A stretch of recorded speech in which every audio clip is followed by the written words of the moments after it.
Hello there, my name is Ken, and I have been asked to help a Star Wars noob understand what the franchise is and what its appeal to fans is. So the first step to being a Star Wars fan of any magnitude is don't do this. This is a hand gesture associated with a character of Mr. Spock from an altogether different science fiction franchise called Star Trek. This is Star Trek, this is Star Wars. Star Trek, Star Wars. Star Trek, Star Wars.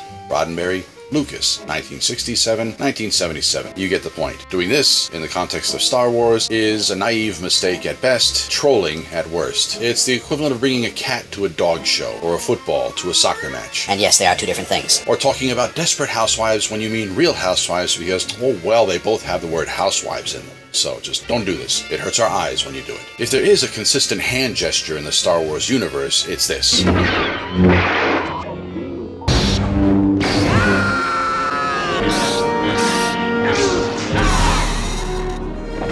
So if you want to perfect a Star Wars hand gesture, come to me, we'll fix you right up. Star Wars fans come in all ages, sizes, professions. There's as much about them that's different as there is similar. But when convention time comes around, TV news likes to pick out the one fan who's gone a little bit extreme and use him to paint all fans as retarded outcasts living in their mom's basements. And who laughs loudest at this quality journalism? Why, the completely normal sports fan, the completely normal pet owner, and of course the completely normal hobbyist collector. Yes, when it comes to sci-fi, hilarity and hypocrisy go hand in hand. And now to the point of this, what Star Wars means to the fans. I can't speak for every fan, so here's my personal story. I'm sure the vast majority of you watching this never lived in a world without Star Wars, but as one of Generation X's finest, I waited in line with my dad to see the very first film when it came out in theaters in 1977. I wish I could convey the wonder of that moment, but there's no common frame of reference. Still, that won't stop me from talking about it now, a lot. In the beginning, I was a handsome baby. Today, you can clearly see I am a very handsome adult. In the middle, not so much. This is the face of someone who spent his formative years pretty much on his own. He didn't get picked for sports teams, for school plays, for social events. He got picked on a lot. People like this were the original nerds, way before it was cool. Nerds! Nerds!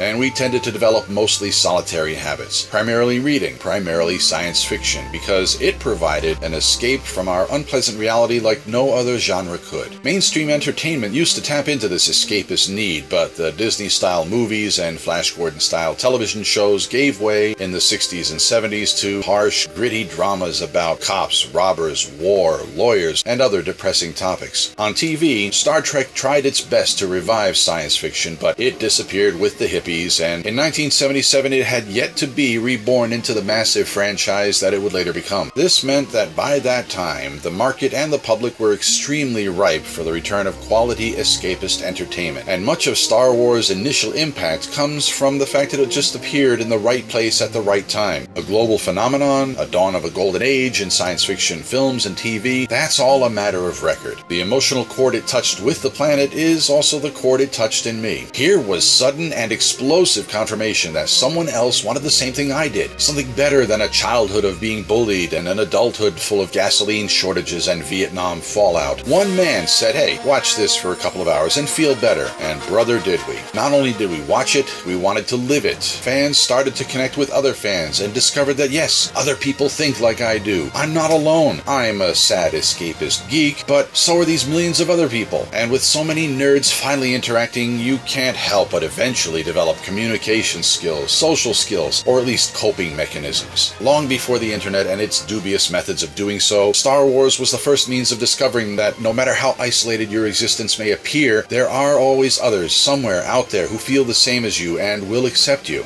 7 minutes, boy, can I talk. Star Wars taught us that it's okay to concentrate on something besides our hollow home life, our oppressive jobs, our fake friends. Sometimes a better world is just a dream away. I don't know if you were expecting such a philosophical answer, but Star Wars was the gateway to my reasonably and surprisingly well-adjusted adulthood. I am an accomplished prop and costume maker, thanks to the technical allure of industrial light and magic, Star Wars technological wizards. I'm a confident and comfortable public performer who learned how to deal with the types of dickheads that bullied me in my youth, thanks to the social camaraderie and acceptance and sheer numbers of fellow fans who share my feelings and interests, something initiated by Star Wars all those years ago. So there you have it.